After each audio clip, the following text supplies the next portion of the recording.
My name is Hannah, and this is my story of how I've grown to inspire so many young girls in my home village. I come from a family of so many beautiful women and a man who happens to be my father.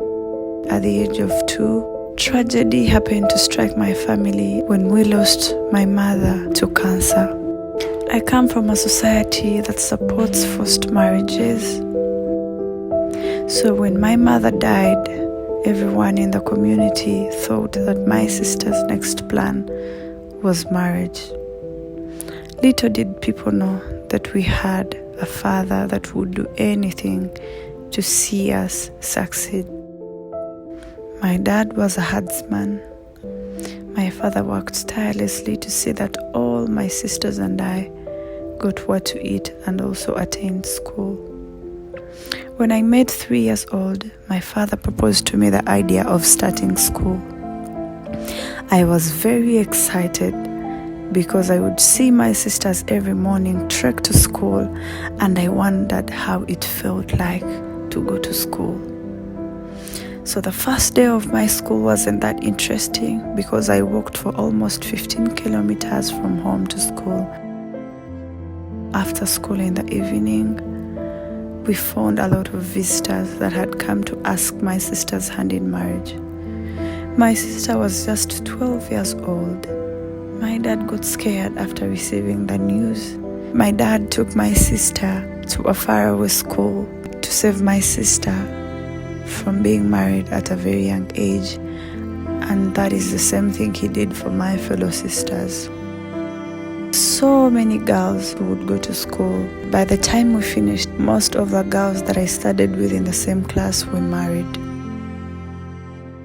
When my dad saw what was happening, my father yearned for a platform where he would speak against early childhood marriages and also advocate for education for the girls. I would see what my dad is doing in the society, preaching against early childhood marriages, because I admired my father so much. I loved the way he spoke to people.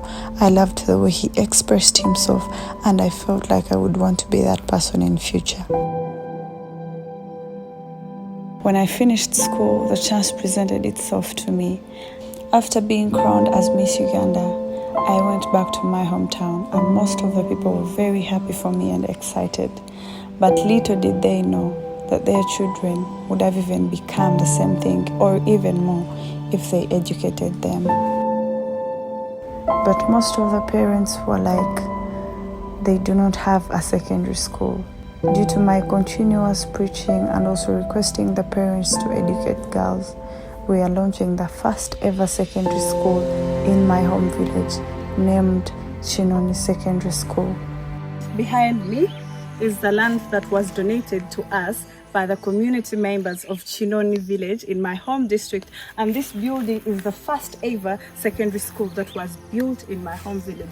We are trying to make sure that we get a convenient place for students to study, because there's so many students who are not able to go as far as I went to get quality education, and this is how far we have reached with the building. We hope to continue to see better and quality education for our students in my home village in Chinoni, Nakaseke district.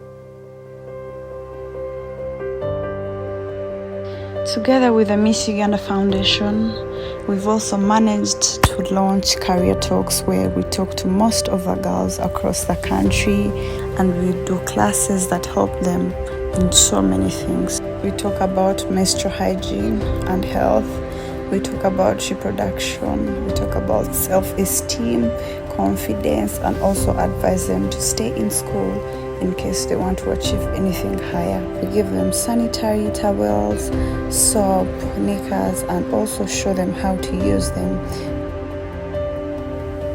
As a person who believes so much in talent development, I saw that most of the boys in my community were a bit idle because we were over-concentrating on the girls.